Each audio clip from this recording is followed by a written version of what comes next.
Hello అండి, నేను మీ శేషు సింగరకొండ. మీరు ఎప్పుడైనా వేడి వేడి చేపల పులుసు టేస్ట్ చేశారా? ఏంటి వీడు కంటెంట్ మార్చాడు అనుకుంటున్నారా? జస్ట్ ఫర్ స్మాల్ చేంజ్ అండి.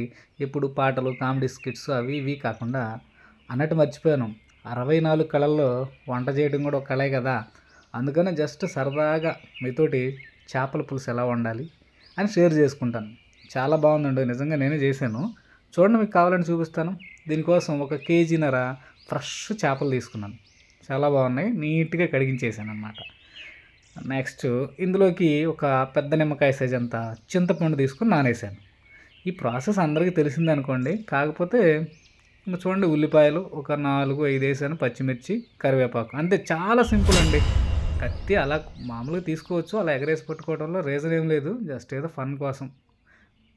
ఇంటి దగ్గర మనం చిన్నప్పుడు మా అమ్మ కోసేది ఇలాగ ఉల్లిపాయలు కొడవలతోటి. ఇప్పుడు అందరూ చాకులతో అనుకోండి. పచ్చిమిర్చి కూడా నేను కూడా సేమ్ అలాగే ఉల్లిపాయలు, పచ్చిమిర్చి కట్ చేశాను. అన్నట్టు కరివేపాకు కట్ చేయ అవసరం లేదండి. మీ ఊళ్ళో తెలివితేటలు ఇక్కడ వాడకు. ఓకే, కేజీన చేపలు వేసాను. అందులో ఒక 2 టేబుల్ స్పూన్ పసుపు వేసాను. ఉప్పు తగినంత, కారం తగినంత. తగినంత అంటే మనం ఎంత తింటాం అంత. ఇవన్నీ మీకు చెప్పవసరం లేదనుకోండి. ఇందులోనే కొంచెం ఆయిల్ కూడా వేసాను. ఇది కూడా తగినంత అంటే బాగుండదు కాబట్టి ఒక 2 స్పూన్లు వేసాను అనమాట. తర్వాత మనం కట్ చేసి పెట్టుకున్న ఉల్లిపాయలు, పచ్చిమిర్చి, ఇంకా కరివేపాకు కూడా అందులో వేసేసి ఇంకేం వేయలేదండి, జస్ట్ వాటిని అలాగా కలిపేసాను చేతితోటి. చూడండి, బాగుంది కదా చూడటానికి, తినడానికి కూడా చాలా బాగుంటుంది. ఇప్పుడు ముందు కలిపి పెట్టుకున్న చేపల పులుసు అంటున్నాను, చింతపండు పులుసు, సారీ, ఆ చింతపండు పులుసు అందులో వేసాను. మా అమ్మ నవ్వుతుంది నేను చేస్తుంటే. Okay, shake well before use అంటారు కదా, అలా కాదులే కానీ జస్ట్ అలా కలిగి తిప్పాను. తీసుకెళ్ళి కట్టెల పొయ్యి మీద పెట్టాను. బాగా ఉండమ్మా పొయ్యి అని అన్నం పెట్టుకున్నాను. కళ్ళజోడు ఏంటంటే స్టైల్ కాదులేండి, ఆ పొగది కళ్ళలోకి పోతే మనం వీడియోస్ అవి చేస్తున్నాం కదా, కొంచెం ఇబ్బంది అవుతుందని, ఇంకేం లేదు. చూడండి, నా కష్టాలు పగాడుకు కూడా రాకూడదు. గంటి శ్రేసింది మా ఆవిడ. ఓకే, తిప్పట్లేదు, జస్ట్ స్టార్టింగే కాబట్టి జస్ట్ అలాగ ఏదో షోయింగ్ అలా చేస్తూ ఉన్నాం. మొక్క చెదరకుండా చూడండి. సన్నని సెగ కాకుండా కొంచెం పెద్ద సెగ, దానికి ఏ పదం వాడదాం? ఓకే, ఏదో ఒక పదంలండి. కొంచెం పెద్ద మంటతోటి, మరీ పెద్దది కాదు, మీడియం ఫ్లేమ్ తోటి అలాగా. చేపలు కూడా చాలా సింపుల్గా ఉడికిపోద్దండి. ఇంక నేను ఏం వేయట్లేదు, జస్ట్ మంట పెట్టాను, మధ్యలో మూత తీసి మూత పెడుతున్నాను. లాస్ట్లో ఉడికిపోయింది. అదేంటి, కొత్తిమీర, నైస్, ఆ కొత్తిమీర చల్లేసాను. ఫైనల్గా చూడండి, స్మెల్. నేను రోడ్డు పక్కన వండుతున్నాను, నా పక్కన వాళ్ళు వస్తారేమో డౌటు. చూడటానికి చాలా బాగుంది.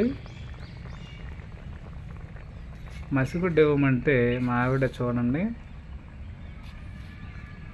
ఎలా చేస్తారండి ఆడవాళ్ళు. అప్పుడప్పుడు కోపం కూడా వస్తుంది, అందుకని కండవ ఎన్నెన్నో అనుకుంటాం. అంటే ఎవరు చేసే పని వాళ్ళు చేయాలి కాబట్టి, ఇది మన పని కాదు కదా. మన పని కాదని కాదు, ట్రై చేసాం, కొత్త కదా, చేతులు కాలుతాయి, కొత్త కోడలు చేతులు కాల్చుకున్నట్టు. చూడండి ఎంత బాగుందో.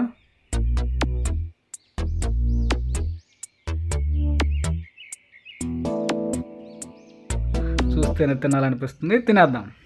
వేడి అన్నం, వేడి చేపల పులుసు. జనరల్గా చేపల పులుసు ఎవరు వేడిగా తినరు, కాకపోతే మనం ట్రై చేస్తున్నాం. గుంటూరు కారం, మా ఊరు పక్కనే అద్దంకి. యాక్చువల్గా కారం అక్కడదే, మిరపకాయలు అక్కడవే. స్మెల్ ఎదిరిపోతుందండి యాక్చువల్గా. చూడండి, పొగల్లో తెలిసిపోద్ది ఫీల్ అయితే. యాక్చువల్గా పులుసులో ఉడికిన మిరపకాయ చాలా టేస్ట్ ఉంటుంది. మీరు ఎప్పుడైనా ట్రై చేశారా?